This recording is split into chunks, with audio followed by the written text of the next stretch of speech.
नमस्कार दोस्तों, ocean network में आपका स्वागत है। आज बात करेंगे महाराष्ट्र पर।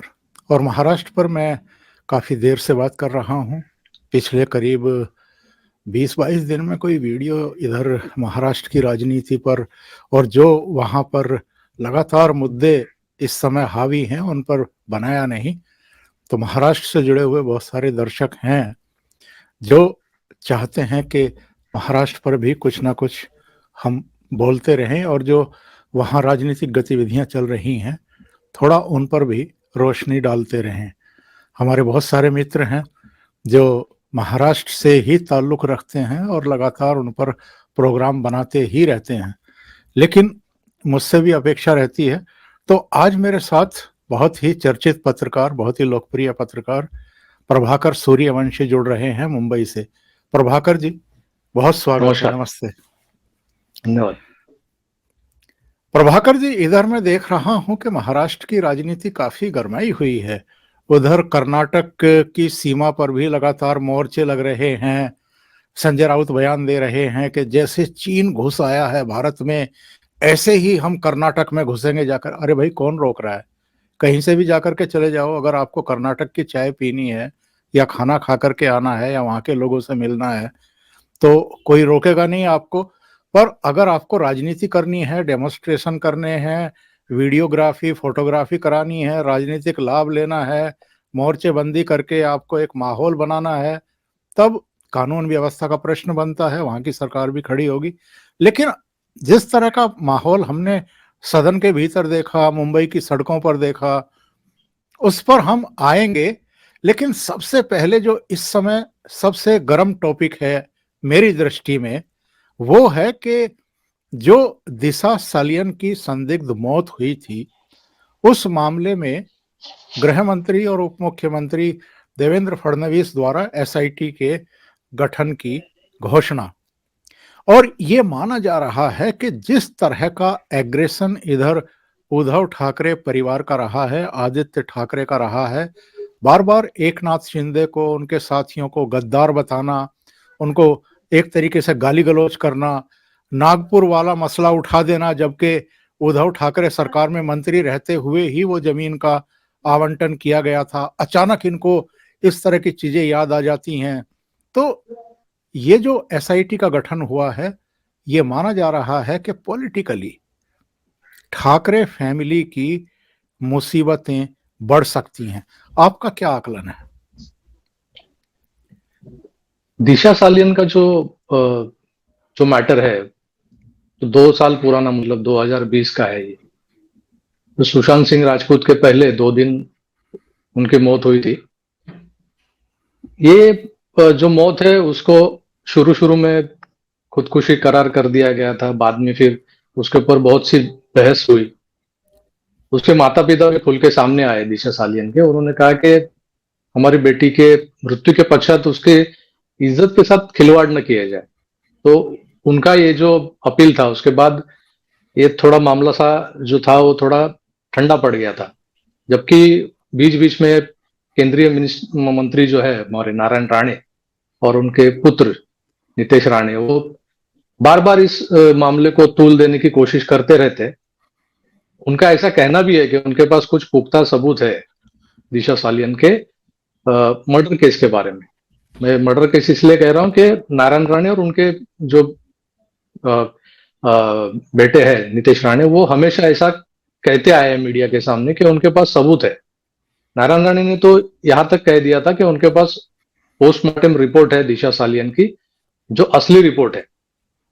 और जो नकली रिपोर्ट या फेक रिपोर्ट जो है, जो सामने अभी तक आई नहीं है खुल के मीडिया के भी और किसी के भी, मतलब ये जुडिशियल सिस्टम जो है हमारा, वो खुल के आम आदमी को इन्वॉल्व नहीं करना चाहता है इन सब मामलों में कि क्या हुआ है दिशा सालियन के।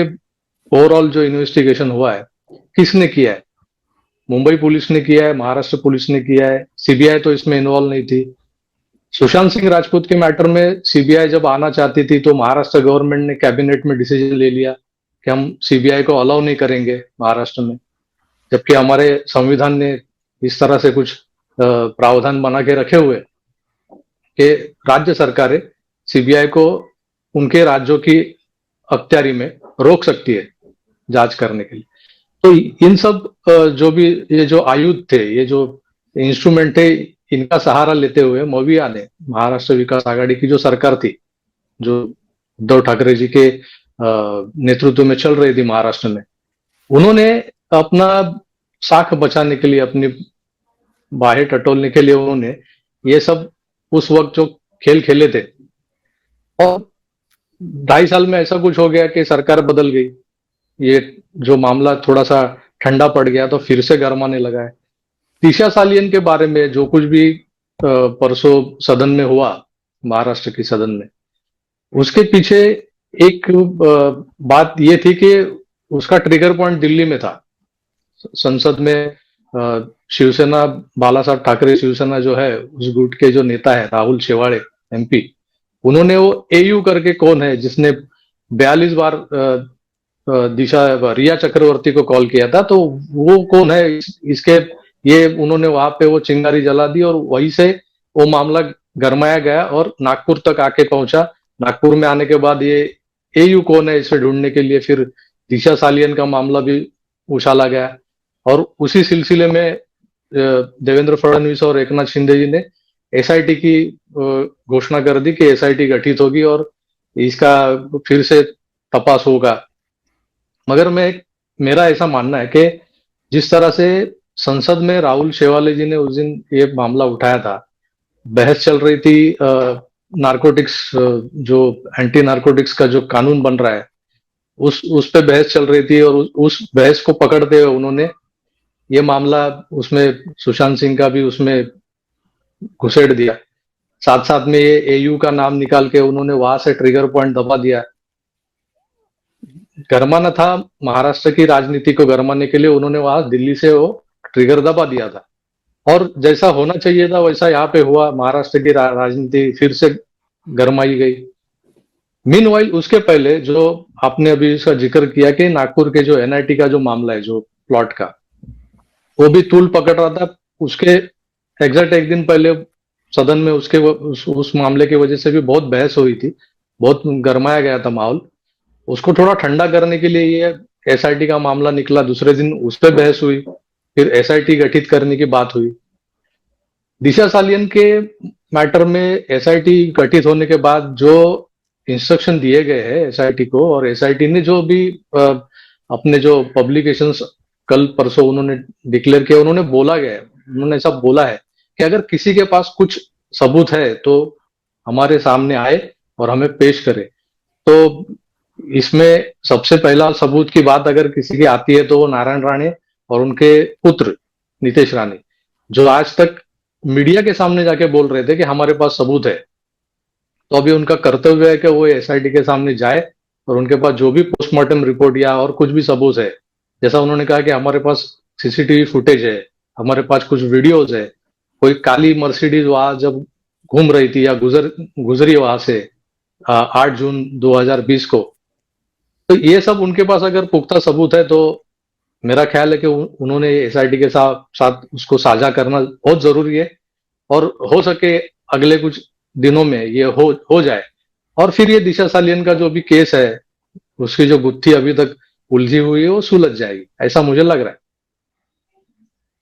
ये तो सब जानते हैं प्रभाकर जी के नारायण राणे और ठाकरे परिवार के कितने मधुर संबंध हैं, और ये क्यों हैं ये भी सभी जानते हैं, कम से कम महाराष्ट्र के तो सभी लोग जानते हैं।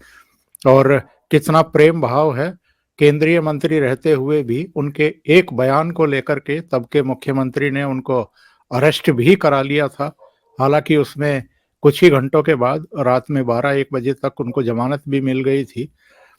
लेकिन अगर वाकई उनके पास कुछ पुख्ता है तो अब तक वो सामने लेकर के क्यों नहीं आए हैं, केवल बयानबाजी क्यों कर रहे हैं? इससे कहीं ना कहीं उनकी सत्यनिष्ठा पर भी, उनकी विश्वसनीयता पर भी तो प्रश्न चिन्ह खड़े होते हैं। सही बात है। ये आपका जो प्रश्न है मैंने भी उपस्थित किया था पिछले कुछ दिन पहले मेरे एक वीडियो में, मराठी वीडियो में। नारायण राणे अगर कहते हैं कि मेरे पास पुख्ता सबूत है, मेरे पास पोस्टमार्टम रिपोर्ट है, तो उन्होंने वो दिए क्यों नहीं? किसी रिस्पॉन्सिबल इन्वेस्टिगेटिव एजेंसी के पास वो गए क्यों नहीं। तो बस एक ही दिन के बाद उनकी एक प्रेस कॉन्फ्रेंस हुई मुंबई में। उसमें उन्होंने ये कह दिया था कि, और ये देखिए, कोइंसिडेंस देखिए, एक पत्रकार ने उनको यही सवाल पूछा कि आपके पास अगर ये सबूत है तो आपने अभी तक दिए क्यों नहीं। तो इस बात पे उन्होंने जवाब दिया था कि मैंने ये सबूत जिसे देने हैं उसे सौंप दिए हैं, अभी आगे का जो भी है वो देखेंगे। अभी ये किसे दिए हैं, अमित शाह जी को दिए हैं, मोदी जी को दिए हैं, या फिर सीबीआई को दिए हैं, एनआई किसको दिए हैं, मतलब कौन सी इन्वेस्टिगेटिव एजेंसी को दिए हैं, अभी या तो वो नारायण राणे जानते हैं, या फिर अमित शाह या नरेंद्र मोदी जी जानते हैं, या फिर जो एजेंसी है वो जानती है। मगर अभी देखिए कि ऑफिशियली एसआईटी का गठन हुआ है। अभी एसआईटी ने खुद कहा गया है एसआईटी की तरफ से कि आपके पास जो भी सबूत है कृपया आप सामने आके खुल के वो सबूत हमें पेश कर दीजिए। तो अभी ये मोरल एक ये बनता है नारायण राणे और नितेश राणे के प्रति कि उन्होंने सबसे पहले एसआईटी के सामने जाके वो सबूत उन्हें पेश करने चाहिए।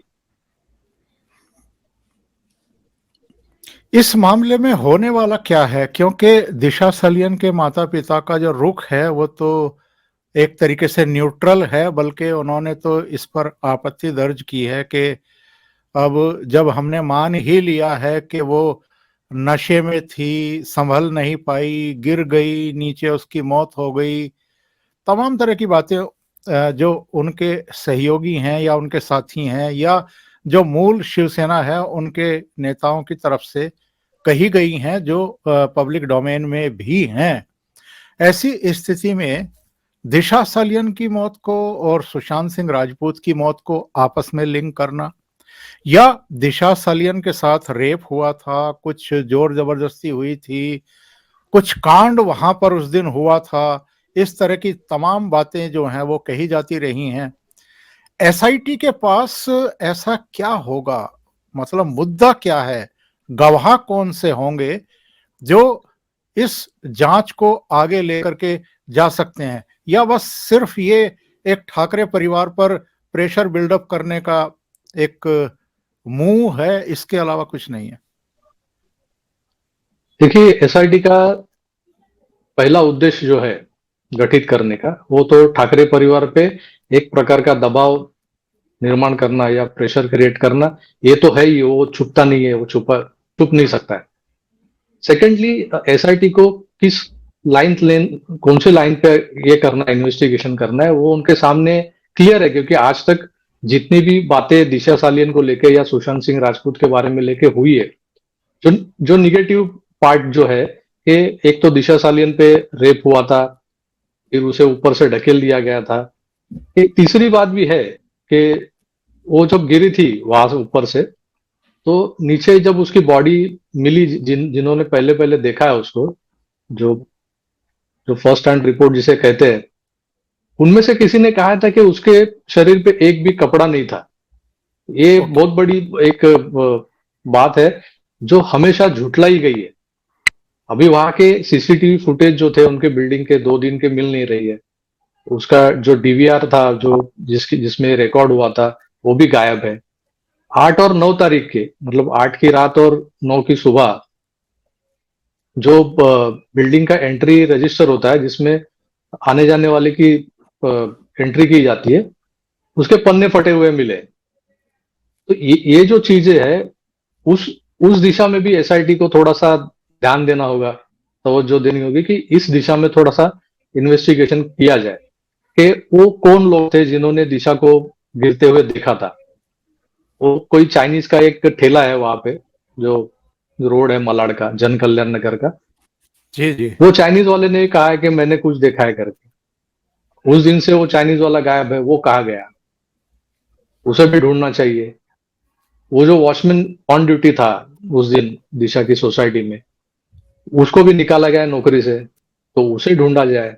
एसआईटी के सामने ऐसे बहुत सारे क्लूज है जिसे वो पकड़ के, ये डॉट्स है उनके पास जो नारायण राणे ने खड़े करके रखे होंगे, या एक हालात ने क्रिएट किए हुए डॉट्स है, उन डॉट्स को जोड़ना है।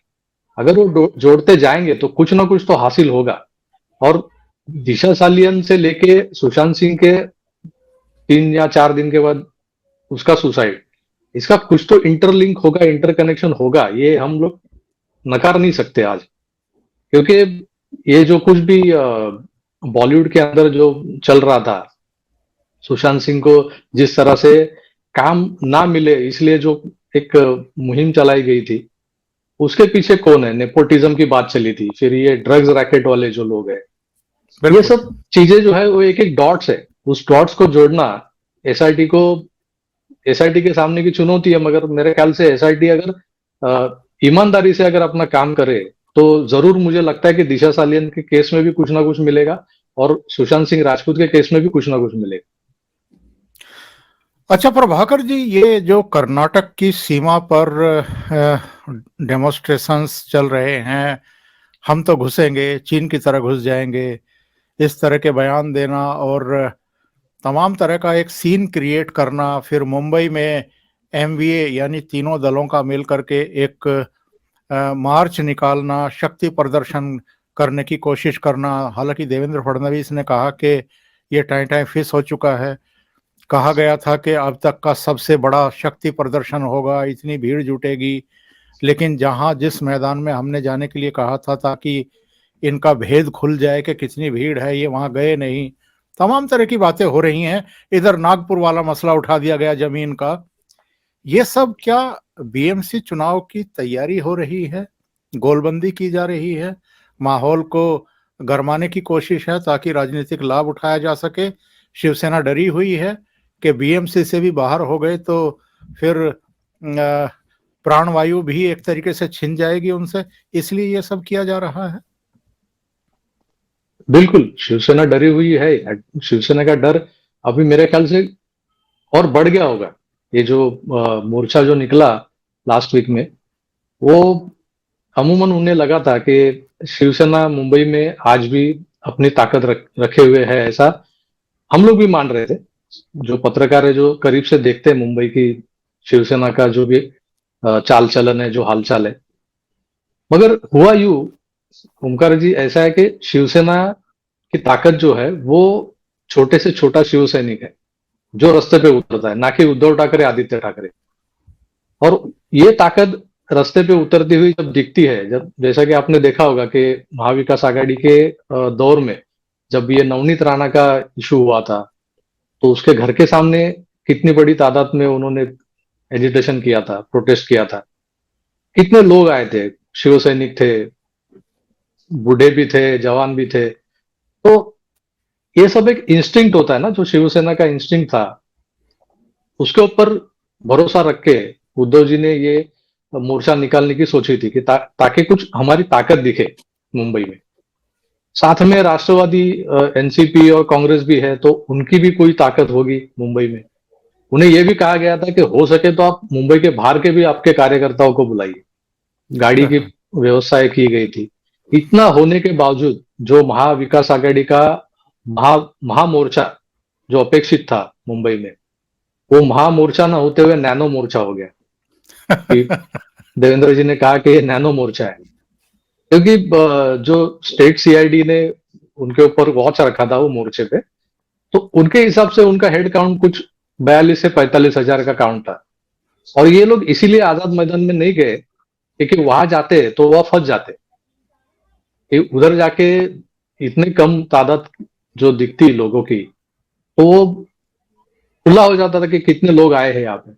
फिर उन्होंने क्या किया कि बीच रास्ते में एक लेन पूरी ऑक्यूपाई करके उन्होंने वहां पे वो मोर्चा खत्म किया, वहां पे सभा ली और एक भीड़ दिखाने की कोशिश की उन्होंने। इसके पीछे का जो भी कुछ जो विषय लेके वो चले थे, एक तो महापुरुषों के नाम पे जो अवमाननाकारक जो भी कुछ बातें कही थी बीजेपी वालों ने, राज्यपाल भगत सिंह कोश्यारी जी ने, उनका निषेध करने के लिए। और सबसे बड़ा मुद्दा था कर्नाटक का। कर्नाटक का जो भी मुद्दा निकाला हुआ है, मुझे लगता है कि कर्नाटक में भी आने वाले कुछ महीनों में चुनाव सर पे है। कर्नाटक के मुख्यमंत्री भी चाहते होंगे कि किसी तरह से कुछ फुटेज मिले, कुछ बात चले, हवा गर्म हो और उनके उनके जो वोट्स है उनमें कुछ बढ़ोतरी हो। तो इसलिए वो कुछ वहां से कह रहे हैं। यहाँ से हमारे महाराष्ट्र से जो बात का बतंगड़ बनाने वाले जो नेता है संजय राउत जैसे, जिन्हें आज ही किसी ने कहा है कि ये वात्रट टोंडा है, मतलब इनके मुंह से ऐसी बातें निकलती है कि जिसका कोई सर पैर नहीं होता है।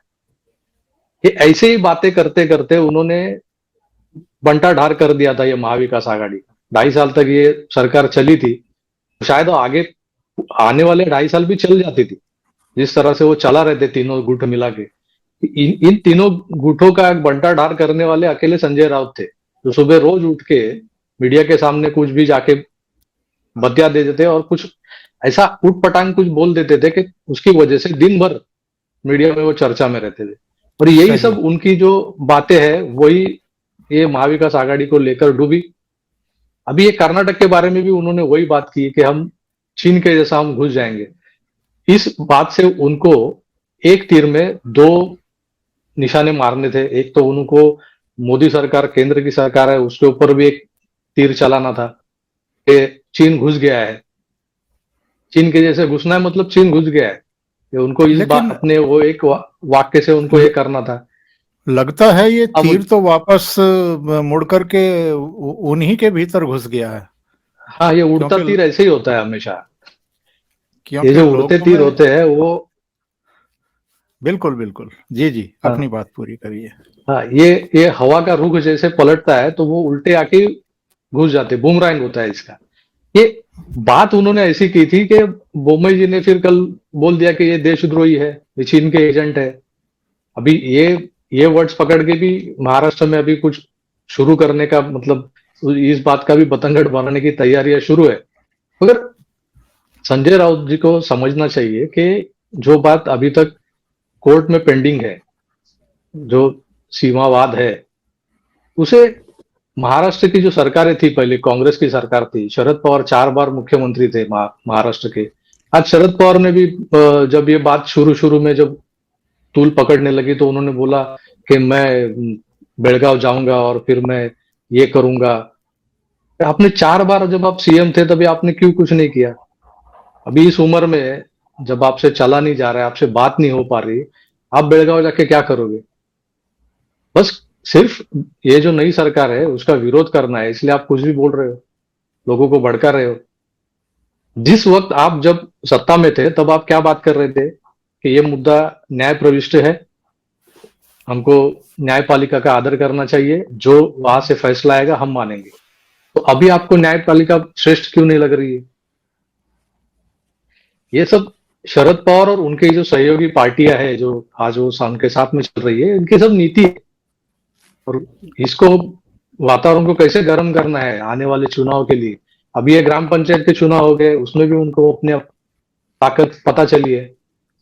जो शिंदे गुट है और बीजेपी, तो दोनों के मिला के जितने भी सीट्स आए वो नंबर 1 है। यानी कि पिछले साल भर, मतलब पिछले मेरे ख्याल से 6 महीने में जितने भी इलेक्शंस हुए, जब नया सरकार आया, कुछ सत्ता परिवर्तन हुआ है, उसके बाद आप अगर देखोगे तो जो भी इलेक्शंस हुए उसमें ये तीनों पार्टियां अपना स्तर गिरते हुए दिख रही।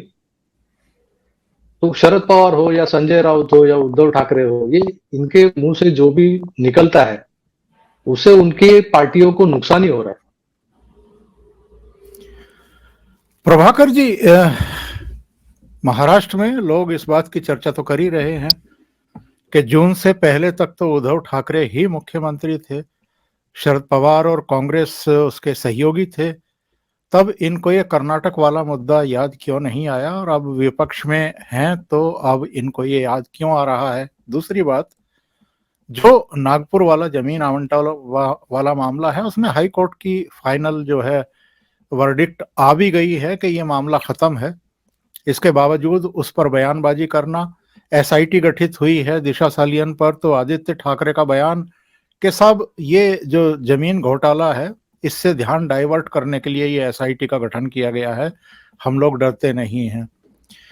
तो क्या ये लोगों का जो मतलब चीजों को देखने का, अल्टीमेटली उस पर फैसला लेने का जो एक माइंड सेट होता है, जो समझदारी होती है, उसको लेकर के कहीं कंफ्यूज हैं, या अपने आप को ज्यादा समझदार मानते हैं, या ये सोचते हैं कि हम लोगों के सोचने समझने का तौर तरीका भी बदल देंगे और इतना हल्ला मचाएंगे कि झूठ को जो है लोग सच मानना शुरू कर देंगे। कुछ ऐसी गलतफहमी के शिकार हैं क्या? नागपुर का जो एनआईटी का जो मसला है, वहां पे कुछ 85 ऐसे प्लॉट्स थे जिनमें कुछ अनियमितता थी, और किसी बंदे ने, कोई आरटीआई एक्टिविस्ट है, उसने ये पीआईएल कोर्ट में दाखिल की थी, तो उसके ऊपर ये वर्डिक्ट आया था कि इनकी जांच हो, ये कैसे आवंटन हुआ है। तो उनमें से कुछ 29 प्लॉट ऐसे थे जिनका आवंटन नियमित किया गया था, मतलब उसको रेगुलराइज किया गया था। और वो जो जो मापदंड उसके लिए लगाए थे, जो क्राइटेरिया लगाया था, उसी क्राइटेरिया के अंडर ये जो पर्टिकुलर प्लॉट है, जो कह रहे हैं कि उसका रेडी रेकनर के हिसाब से 83 लाख का उसका कॉस्ट है और 2 लाख में दिया गया है, तो वो प्लॉट भी उसी की तरह आवंटित किया जाए, ऐसा तब उस वक्त के नगर विकास मंत्री जो थे एकनाथ शिंदे, उन्होंने ये अपना फैसला सुनाया था। जबकि इसके ऊपर एक कमिटी है जो पूरा ये सब आवंटन का काम देखती है, जो नागपुर इम्प्रूवमेंट प्रन्यास जिसे कहते हैं। इसमें अगर कोई दोषी है तो पहले वो ट्रस्ट है, जो इम्प्रूवमेंट ट्रस्ट जो है, जबकि उसको पूरा इसका डिटेल्ड और जो टेक्निकल नॉलेज है कि ये प्लॉट कितना एरिया है, इसका इसका क्या रेडी रेकनर का रेट होना चाहिए, फिर ये रेकमेंड कैसे करती है कि इसे 2 लाख में दिया जाए, 2 करोड़ में दिया जाए। ये सब बातें कोर्ट मैटर है, कोर्ट इसके ऊपर जांच करेगी, जो जांच चल रही है। अभी फिर से इसके ऊपर ये लोग कह रहे हैं कि एसीबी की भी जांच बिठाई जाए। शिंदे जी ने सदन में ये बात क्लियर कर दी कि ये किस तरह से आवंटन हुआ था। अगर कोर्ट ने इसके ऊपर कुछ अगर इंस्ट्रक्शन दिए हुए हैं तो इस आवंटन को रद्द भी कर सकते। तो दूसरे दिन उन्होंने ये भी इंस्ट्रक्शन दे दिए कि उसे रद्द किया जाए फिलहाल, जब तक कोर्ट इसके ऊपर क्लियर कट ये नहीं कुछ मेंशन नहीं करता है। तो ये मैटर इतना बड़ा नहीं था। जबकि मुंबई में देखिए इसी तरह का एक मैटर था। मुंबई में बोरीवली और दहिसर, ये दो छोटे उपनगर है, उनके बीच में एक्सर करके एक जगह है, वहां जी पे जी। एक प्लॉट है, जिस प्लॉट की कीमत कुछ एक 3-3.5 करोड़ का प्लॉट था। वो प्लॉट जिस बिल्डर का था, वो बिल्डर की लापरवाही की वजह से वहां पे झुग्गी झोपड़ियां बन गई, टोटली एनक्रोचमेंट हुआ। उसके बाद ये प्लॉट वो बिल्डर बेचना चाहता था, कोई ले नहीं रहा था ओपन मार्केट में, तो उसने बीएमसी को पेशकश की कि ये प्लॉट आप ले लीजिए। तो बीएमसी के जो मापदंड है, जो भी रूल्स रेगुलेशन है, उस हिसाब से एनक्रोचमेंट वाला प्लॉट कभी भी बीएमसी खरीदती नहीं है। उसके बावजूद भी ये प्लॉट जिसकी कीमत 3-3.5 करोड़ थी, फिर वो बढ़ के 30-35 करोड़ हो गई, उसको 300-350 करोड़ में खरीदना, ये कहाँ की अरे बाप समझदारी रे। थी। और ये हुआ है मुंबई महानगर पालिका में, जब शिवसेना का राज था, शिवसेना के ही महापौर थे और उनके ही हिसाब से चलने वाले कमिश्नर भी थे। और ये सब जो भी स्कैम है वो बहुत उछाला गया हुआ है मीडिया में। मैंने खुद इसके ऊपर एक विस्तृत वीडियो भी किया था। ये मैटर अभी तक पेंडिंग है। 350 करोड़ किधर और ये 82 करोड़ किधर, आप दोनों की तुलना कीजिए। भ्रष्टाचार भ्रष्टाचार ही होता है, भले वो एकनाथ शिंदे ने किया हो या उद्धव ठाकरे ने किया हो, मगर सही। तुलना की जाए तो किस तरह से हुआ है, जहां पे क्लियर कट इंस्ट्रक्शन है कि ऐसे कोई प्लॉट को खरीदना नहीं चाहिए, वो प्लॉट खरीदा गया, किसके इंस्ट्रक्शन से खरीदा गया वो भी वो सब मेंशन है वो फाइल में। जबकि यहाँ पे एकनाथ शिंदे ने क्लियर कट मेंशन किया है कि अगर ट्रस्ट चाहती है, इंप्रूवमेंट ट्रस्ट चाहती है, तो इसे पिछले जो प्लॉट्स के जिस तरह से आवंटन हुए उसी तरह से इसे भी आवंटित किया जाए, ऐसा उनका वर्डिक्ट है। उन्होंने कुछ क्लियर कट मेंशन नहीं किया कि ये अगर 80 करोड़ का है तो इसे 2 करोड़ में ही दे दो, ये मैं कह रहा हूं, ऐसा उन्होंने कहीं लिखा हुआ नहीं है, लिख के दिया नहीं है। और ये बात उन्होंने सदन में भी उस दिन छाती ठोक के बोली है। तो ये क्लियर कट है कि ये मैटर तो वैसे भी क्लियर था, तो इसलिए वो मैटर से डर के उन्होंने फिर ये यही को मैटर निकाला है और सरकार डर गई। जैसे आदित्य ठाकरे उस दिन पूरे नागपुर में घूम रहे थे कि एक 32 साल के युवक से ये सरकार डर गई है। कि 32 साल का युवक जो है जिसके कांड 32 साल के युवक के जैसे नहीं है ना। पिछले 2.5 साल में इन्होंने क्या क्या करके रखा है। कितने लोग इनसे मिलना चाहते थे कुछ कामों के लिए, तो उनको मिलने क्यों नहीं दिया गया था, क्यों उनको रोका जाता था। बहुत कुछ है। इनके इनकी इर्द गिर्द जो 4 लोगों की टोली थी, वरुण सरदेसाई, वो राहुल कनाल, ये सब इनके कौन लगते हैं। वरुण सरदेसाई इनका भाई लगता है, और राहुल कनाल इनका सेक्रेटरी है क्या। वो उनकी उनके जो उनका जो खाता था, उनका डिपार्टमेंट था, वो डिपार्टमेंट का काम ये लोग देखते थे। देखने जाए तो बहुत कुछ है, जो आदित्य ठाकरे के भी गिरेबान में झाके तो बहुत कुछ निकल सकता है। मगर अभी ये ऐसे दिखा रहे हैं कि एकनाथ शिंदे ने कुछ गड़बड़ कर दी है। अभी ये पूरा सेशन में यही मैटर को लेके, यही मुद्दे को लेके उछालते रहो, ये सब वातावरण को गर्माते रहो और इसी का फायदा उठाते रहो। मगर होना क्या है कि मुंबई की महानगर पालिका चुनाव के बारे में अगर ये सोचते होंगे तो इनकी हालत इतनी खस्ता हो चुकी है, तो उसे सुधारने के लिए इनको कोई अभी मुद्दा, एक बेहतरीन मुद्दा अभी उनको लाना जरूरी है। शायद ये मुद्दा उनको राहुल शेवाले का जो मैटर है, जो दुबई में उनका जो अफेयर था, वो रिंकी बक्सला करके कोई लेडी थी, वो फिर से तूल पकड़ रहा है। शायद वो आने वाले एक दो दिन में वो भी जोरदार तरीके से बाहर आ जाए, उनकी भी एसआईटी लग जाए। तो हो सकता है कि अभी जो भी ये जो विरोधी पक्ष है, वो बाकी सबको छोड़ के, मतलब एकनाथ शिंदे को छोड़ के, दूसरे जो भी विषय है उसको छोड़ के राहुल शेवाले के पीछे लग जाएंगे। बीएमसी में क्या होने वाला है, क्योंकि बीएमसी चुनाव के मद्देनजर ही ये सारे जितने भी बवाल हैं, प्रदर्शन है, बयानबाजी है, ये सब उसी को मद्देनजर रख के इस समय डिजाइन किए जा रहे हैं। जो वीर सावरकर पर जिस तरह की बदजुबानी राहुल गांधी ने महाराष्ट्र की यात्रा के समय की है, उस पर उद्धव ठाकरे का सिर्फ ये कह देना कि हम सहमत नहीं हैं उनके बयान से, जबकि लोग ये कह रहे हैं कि एक बार मणिशंकर अय्यर ने भी वीर सावरकर के बारे में बदजुबानी की थी और तब बाल ठाकरे ने कहा था कि ये आदमी जहां भी मिल जाए इसको जूते मारो और इसको पकड़ करके लाओ, इसके 4 जूते मैं भी लगाऊंगा।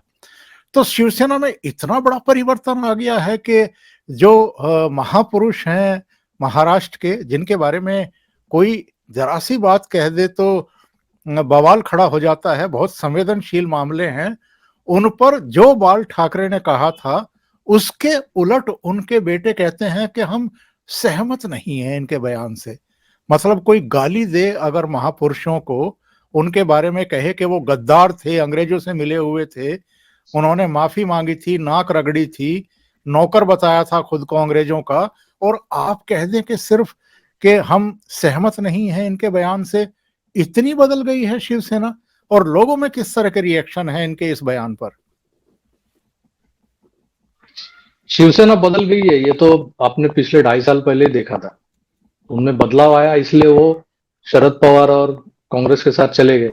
जबकि खुद बाला साहब ठाकरे जी ने कहा था कि कुछ भी हो जाए, मैं अगर कांग्रेस के साथ जाना पड़े तो मैं मेरा दुकान बंद कर दूंगा, शिवसेना ही बंद कर दूंगा। तो ऐसे जिनका ये जो धोरण था शिवसेना का, उसको अमूलाग्र रीति से बदल के इन्होंने स्ट्रेट फॉरवर्ड, मतलब टोटली 360 डिग्री उन्होंने टर्न कर दिया। अपनी जो आइडियोलॉजी थी, जो ध्येय धोरण थे पक्ष के, ये सब बदल के उन्होंने अपने आप को उस सांचे में डाल दिया। जो नियो सेक्युलरिज्म जो उन्होंने क्रिएट किया है, वो एक तरह एक बाजू में वो जब कहते हैं कि ये नियो हिंदुत्व, नव हिंदुत्ववाद है, और कई लोगों के सामने जब जाते हैं तो बोलते हैं कि ये नियो सेक्युलरिज्म है। जैसे जिसको जो पसंद आता है वो बिस्कुट उसको सामने वो फेंकते हैं। जिसको नव हिंदुत्ववाद समझ में आता है उसको नव हिंदुत्ववाद का बिस्कुट देते हैं, जिनको नियो सेक्युलरिज्म समझ में आता है उनको नियो सेक्युलरिज्म का बिस्कुट थमाते हैं। उद्धव ठाकरे ने अपने आप को ये सब सत्ता के लालच में इतना ढाला कि वो टोटली वो इन एंड आउट बदल गए थे। जबकि आपने कहा कि महापुरुषों के बारे में कोई कुछ कहता है तो महाराष्ट्र की जनता, आम आदमी जो भी हो, वो भावना आहत होती है तो भड़क जाता है। शिवसेना एक ऐसी पार्टी थी कि कुछ भी हो जाए, छोटी सी बात भी होती है तो सबसे ज्यादा रिएक्ट होने वाली, सबसे ज्यादा तीव्रता से रिएक्ट होने वाली पार्टी अगर कोई थी महाराष्ट्र में तो वो शिवसेना थी। बीजेपी बहुत पोलाइटली साइलेंटली ये सब एजिटेशन किया करती थी, मगर आज उल्टा हो गया है। भारतीय जनता पक्ष महाराष्ट्र में इतना एग्रेसिव हो गया है कि ऐसे कुछ भी जो बातें होती है तो बीजेपी सामने आती है खुल के, बीजेपी के कार्यकर्ता आते हैं। शिव सैनिकों को मन में होते हुए भी उनका दिल कहता है कि ये गलत हो रहा है, मुझे इसके खिलाफ कुछ बोलना चाहिए, मगर सिर्फ उनके नेताओं की वजह से उन्हें चुप बैठना पड़ता है। ये जो बदलाव शिवसेना में आया है उसके पीछे एक ही इंसान मुझे दिखता है, वो है शरद पवार। शरद पवार ने उद्धव जी और पूरे शिवसेना को उसका ढांचा बदलने में जो पिछले 2-2.5 साल में जो मेहनत की है वो रंग लाती हुई दिखाई दे रही है। उन्होंने शिवसेना को राष्ट्रवादी पार्टी पार्ट 2 बना दिया है। जैसे राष्ट्रवादी का जो चाल चलन है उसी तरह से अभी शिवसेना उसी उसी रास्ते पे चल रही है।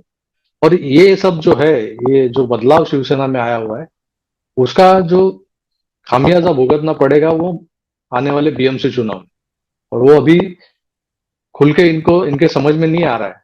क्योंकि क्या हुआ, इनको छुटपुट सीटें यहाँ वहां मिल रही है, कोई बड़ा उनको नुकसान होते हुए नहीं नजर आ रहा है। मगर ये बड़ा नुकसान कब कहाँ होगा, जहां पे लोगों की भावनाएं ज्यादा इंटेंस होती है। मुंबई जैसा शहर है जहाँ के मराठी लोग हैं, जहाँ के जो आम आदमी है, भले वो मराठी बोलने वाले नहीं होंगे मगर वो एक मुंबई का कल्चर फॉलो करते हैं। उनके खून में स्वातंत्र वीर सावरकर हो, शिवाजी महाराज हो, इनके बारे में जो आदर भावना है, उसके खिलाफ अगर कोई बोलता है, उनके बारे में अगर कोई गलत कुछ बोलता है तो उनकी भावनाएं जिस तरह से आहत होती है और उसके ऊपर वो जो रिएक्ट होते हैं, उन्होंने वो दिखाया हुआ है पिछले कई बार, रास्ते पे उतरना और मुंबई बंद करना। मगर ये सब करने के लिए कोई ट्रिगर करने वाला होना चाहिए, कोई पार्टी, कोई संगठन, कोई नेता होना चाहिए, जो बाला साहब ठाकरे थे एक जमाने में। आज वो काम कोई नहीं कर रहा है जिसकी अपेक्षा शिवसेना से ये लोग कर। आम आदमी जो है मुंबई का, अगर उसका उसका अपेक्षा बन रहा है तो वो अभी क्या करेगा, तो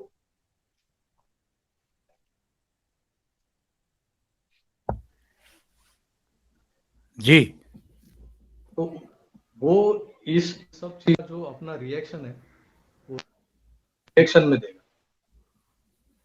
जाएगा, तब वो दिखा देगा कि मेरे दिल में क्या है। और ये इसका खामियाजा शिवसेना, उद्धव ठाकरे और ये सब उनकी जो गैंग है, नियो सेक्युलर गैंग, उनको खामियाजा भुगतना पड़ेगा, डेफिनेटली भुगतना पड़ेगा। प्रभाकर जी, बहुत बहुत धन्यवाद ओशियन नेटवर्क के लिए इतना समय निकालने के लिए। बहुत दिन बाद आपसे बातचीत हुई है, दर्शक भी आप जैसे पत्रकारों का इंतजार करते रहते हैं। तो निवेदन यही है कि जब भी आपको समय मिले जरूर समय निकालें हमारे दर्शकों के लिए। जरूर प्रभाकर जी, बहुत बहुत धन्यवाद आपका जुड़ने के लिए। Thank you so much. नमस्कार। धन्यवाद। Thank you. नमस्कार।